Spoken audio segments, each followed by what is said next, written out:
Selamat pagi, salam sejahtera untuk kita semua. Adil Katalino, Bacuramin Kak Saruga, Basengat Kak Dibata. Perkenalkan, nama saya Sakarias.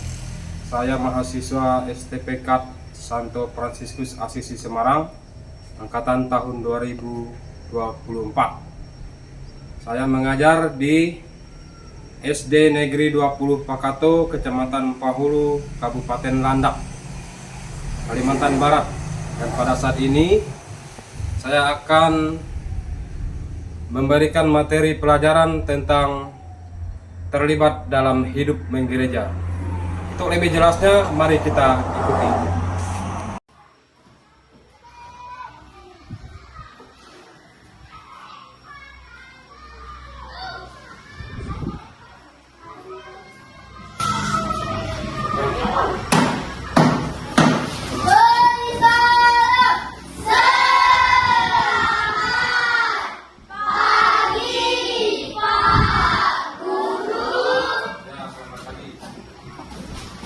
Silakan duduk.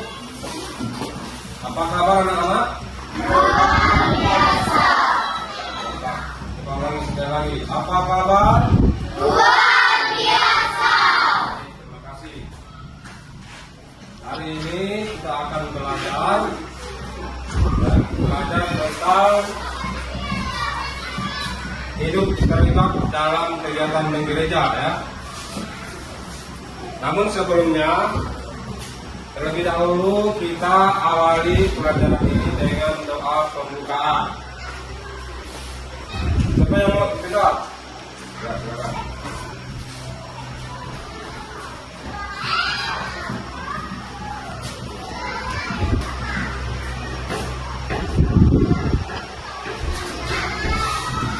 Anak dipersilakan berdiri.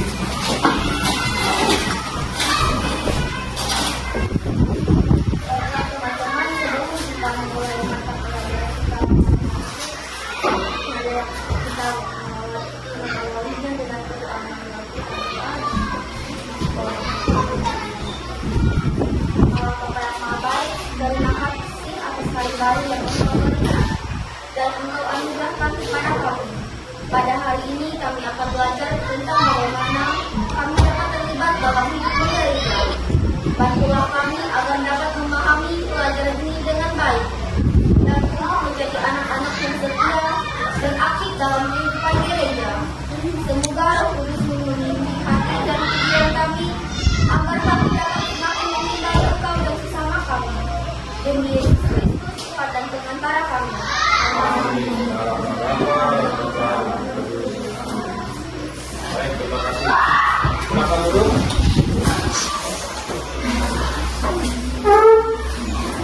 Jadi, tema pelajaran kita pada hari ini adalah terlibat dalam hidup gereja. Jadi tujuan pelajaran ini, peserta didik, yaitu kalian, supaya semakin memahami tentang rahmat dan karunia Roh Kudus di dalam gereja, sehingga terdorong untuk melibatkan diri dalam kehidupan gereja. Anak-anak di sini apakah aktif ke gereja?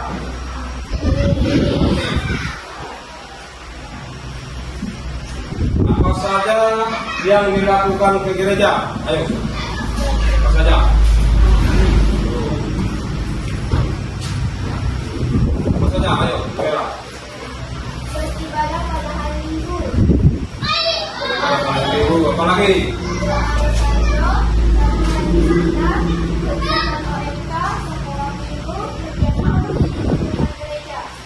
Ya, jadi banyak ya kegiatan di gereja itu. Gereja itu kan persekutuan, artinya umat Allah yang percaya kepada Yesus Kristus. Jangan kita memahami bahwa gereja itu adalah hanya tempat ibadah, tetapi gereja itu adalah persekutuan, di mana kita berkumpul. Di mana kita berkumpul, kita berdoa bersama, bernyanyi bersama, bergembira bersama. Nah, disitulah yang disebut dengan gereja. Di sini juga gereja, kita belajar bersama. kita inilah yang disebut gereja. Jadi di dalam gereja kita terlibat, tujuannya supaya kita bisa mengembangkan diri, bisa bekerja sama dengan saudara-saudara kita yang lain dalam hal membangun gereja, membangun kebersamaan, membangun komunitas. Jadi untuk selanjutnya, untuk lebih mendalami pelajaran ini, mari kita sama-sama bernyanyi dulu ya. Anak-anak tahu nggak lagu Bangun Dunia Baru? Tahu. Ya. Jadi kita sama-sama bernyanyi lagu Bangun Dunia Baru. Nah, kita punya ya.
Ya, itu lagunya ya.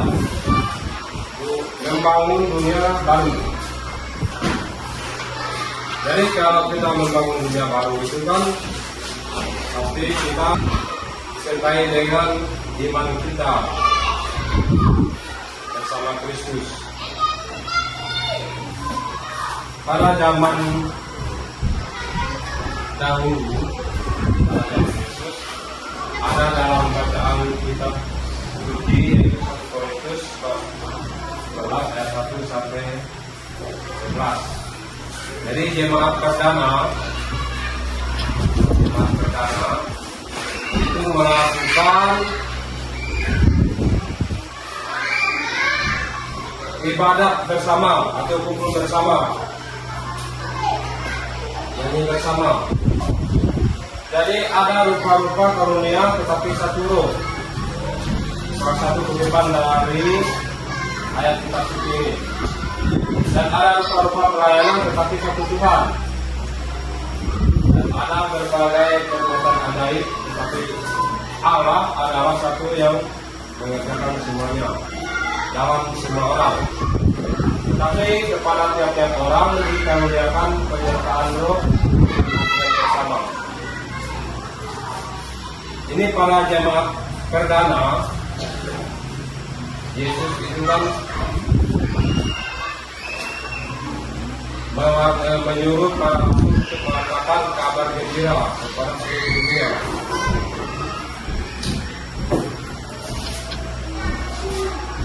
Kalau peristiwa Roh Kudus turun atas para rasul itu disebut apa? Pentakosta. Itulah Yesus sebelum naik ke surga, dia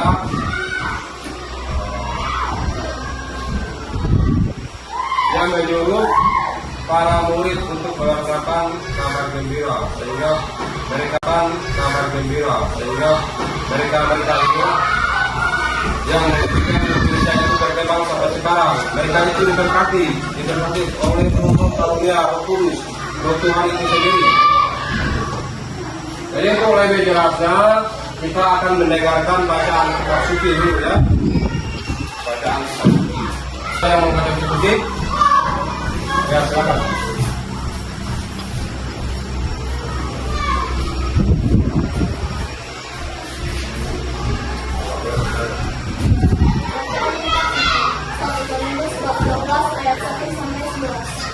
Sekarang tentang karunia Roh, aku mau saudara-saudara supaya kamu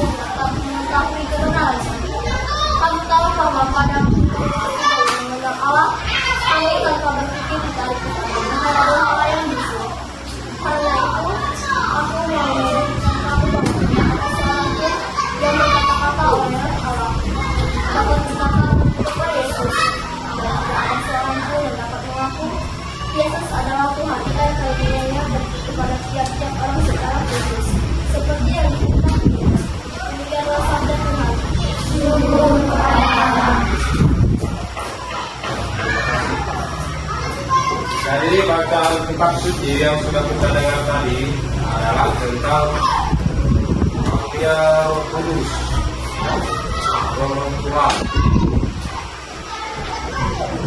Tuhan yang ada pada diri kita, supaya kita itu bisa menjadi keluarga sabda Allah, atau memberikan kabar gembira kepada orang lain, atau mengembangkan kemampuan dan talenta kita pada orang lain. Salah satunya misalnya kalian bernyanyi kan, kalau kalian pandai bernyanyi, suaranya lantang, suaranya bagus, itu merupakan suatu karya Roh Kudus, karena tidak semua orang yang bisa menyanyi. Coba kalian lihat di televisi, para artis yang menyanyi itu tidak semua orang bisa menyanyi. Karunia Roh Kudus yang ada pada diri kita. Ada orang yang bisa main musik, nah, itu karunia Roh juga yang harus dikembangkan. Misalnya pada saat ini kita telah memasuki bulan Mei. Kita sembahyang dari rumah ke rumah, dari keluarga yang satu ke keluarga yang lain. Yang bebas memimpin juga secara bergantian. Kita semua orang atau tidak semua umat bisa memimpin dengan baik. Lalu ada yang mengiringi dengan musik, tidak semua orang yang bisa main musik. Itulah merupakan karya Roh Kudus yang harus dikembangkan. Jadi untuk mendalami kitab suci yang kita dengar tadi, ada beberapa pertanyaan. Pertanyaan yang kedua, apa tujuan dari dilakukannya kegiatan-kegiatan itu? Melayani Tuhan dan sesama manusia. Tujuan dilakukannya kegiatan-kegiatan itu apa tadi? Melayani Tuhan dan sesama manusia. Jadi kegiatan-kegiatan itu terlibat dalam hidup gereja. Pertama, pastinya kita untuk melayani Tuhan dan juga melayani sesama. Ada jawaban yang lain? Apa? Ada? Ya, hidup terlibat dalam hidup gereja. Kalau kita sudah melayani sesama, berarti kita itu terlibat dalam hidup gereja.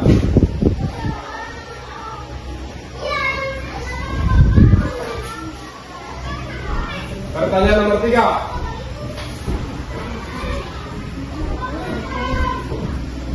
Ya, silakan. Pak. Apa saja Pak talenta yang dimiliki umat di lingkungan kalian?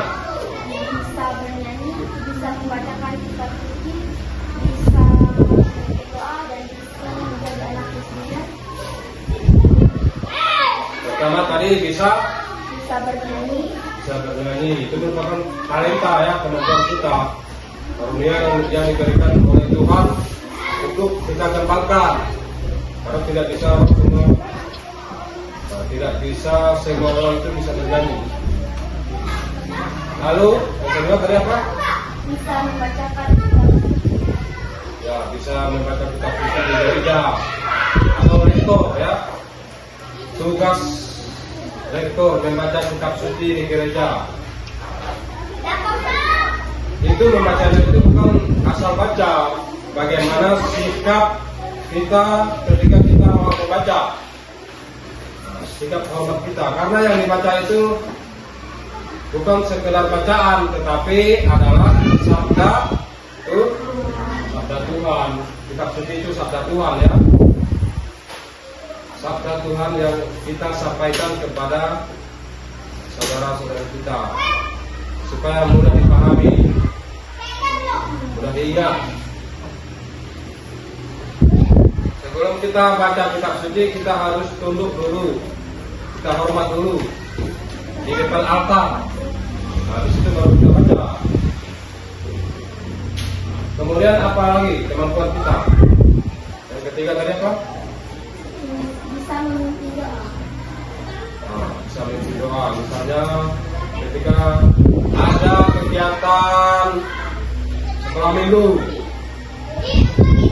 lalu ada salah satu kalian disuruh untuk memimpin doa, kalian harus siap. Karena tidak semua yang lain bersedia, kalian harus bersedia, siap untuk memimpin doa. Itu merupakan talenta atau kemampuan kita ya. Yang lain. Dan bisa menjadi anak miskin. Mungkin kalian belum ya untuk menjadi miskinah, tapi kalian dari sekarang itu sudah harus bisa memahami, harus bisa belajar bagaimana kita untuk menjadi putra putri altar atau miskinah ya. Tahu nggak tugas miskinah kalau di gereja itu enggak? Bagaimana tugas miskinah?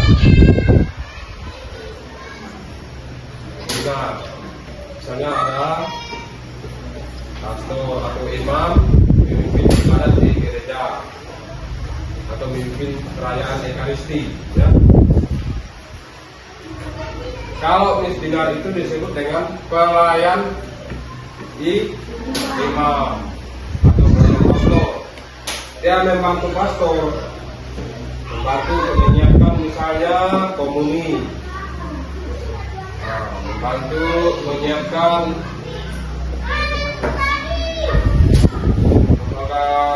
rilis atau menyiapkan lupa.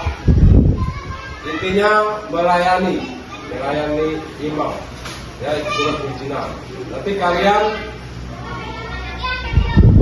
dapat kelas 5. Kalau pelayan misdinar itu biasanya kelas 6 sampai kelas 1, kelas 2, kelas 3 SMP. Itu pelayan misdinar. Lalu kemampuan atau talenta apa lagi? Yang lain? Bisa bermain musik. Itu salah satu talenta atau kemampuan. Tidak semua orang bisa bermain musik. Bisa main gitar, bisa main keyboard, atau alat musik yang lainnya.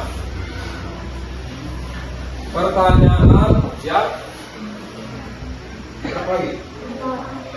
Pak, bagaimana talenta itu disumbangkan di lingkungan? Berikan contohnya, kegiatan apa?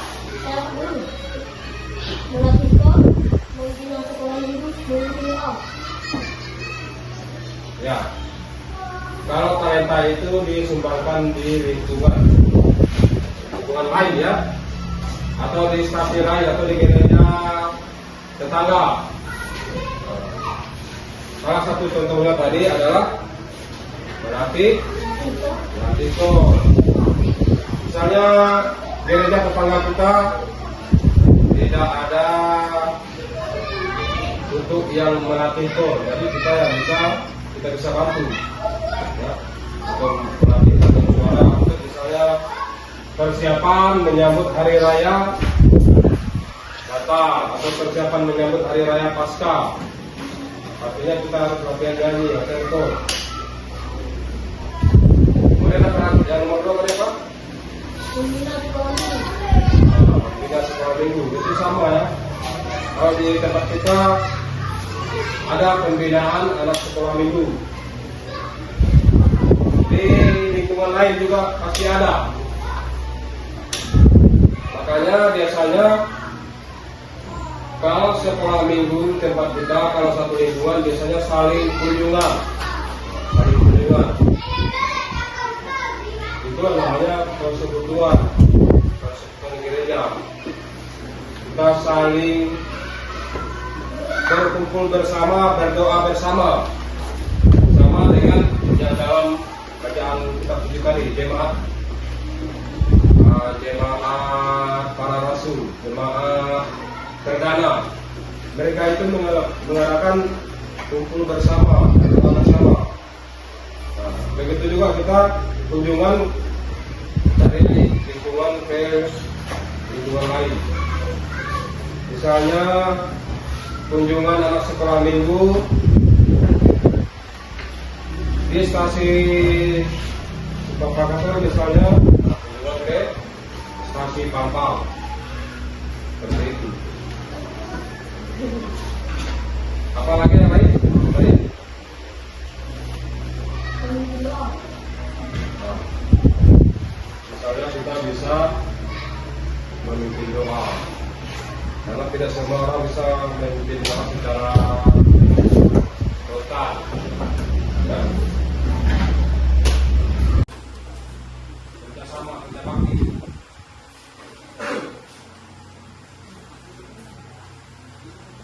Nah, ini pesan kita suci.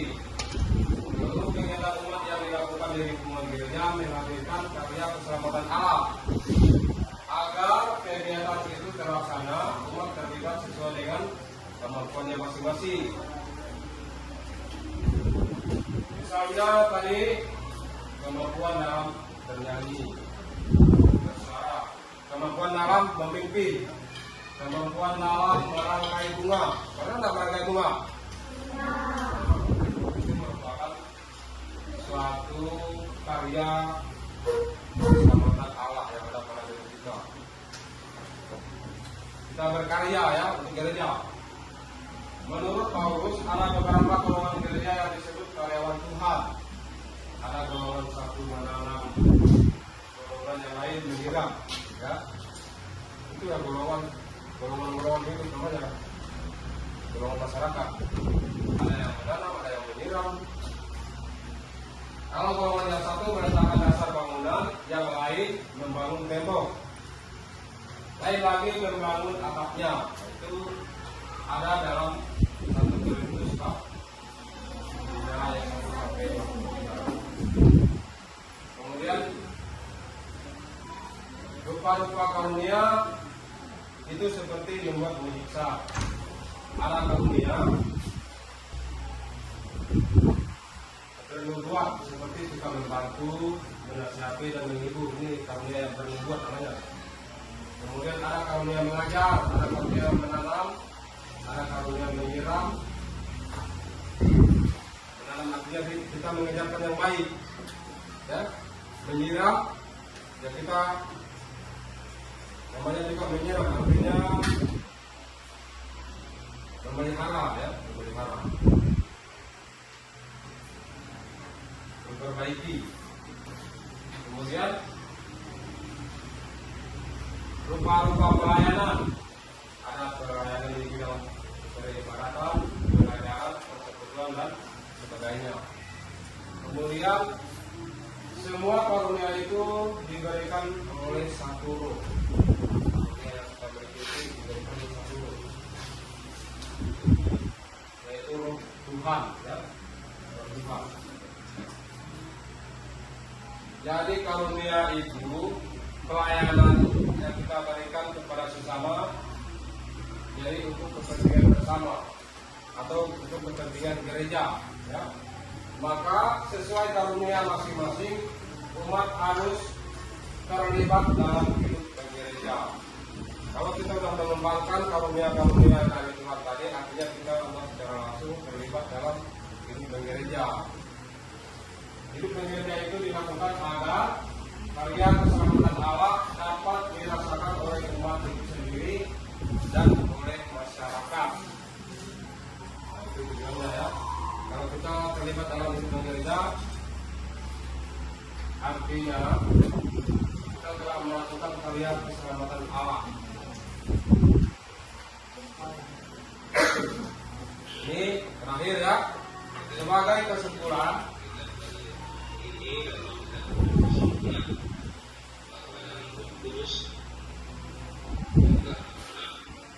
Kalian jangan fokus dengan ini.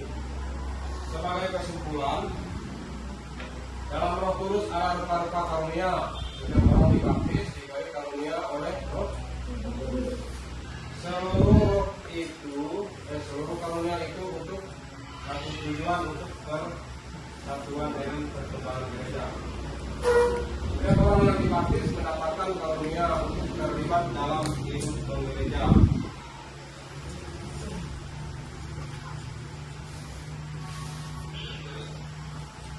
Jadi demikian untuk pelajaran hari ini. Ya.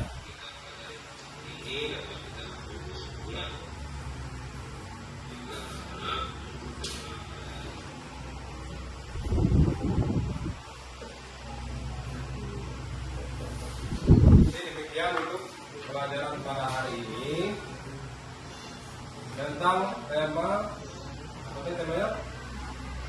Terlibat dalam gereja. Harapannya ya, anak-anak supaya nanti aktif ke gereja, aktif mengembangkan karunia Roh Kudus, ikut terlibat dalam kegiatan di gereja atau di lingkungan. Jadi untuk mengakhiri kegiatan kita pada hari ini, kita tutup dengan doa penutup. Namun sebelumnya Pak Guru mau absen dulu ya.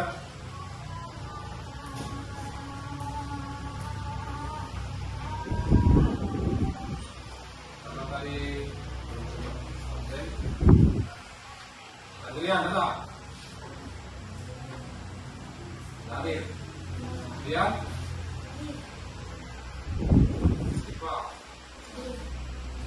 Darah, Darel, yang ketiga, Rizka, Vanessa, Victoria, ya. Berarti satu orang yang tidak hadir, ya kan? Baik. Untuk mengakhiri kegiatan belajar kita pada hari ini, kita tutup dengan doa penutup. Siapa yang mau memberi doa penutup? Ya, silakan. Mari kita habis berdiri.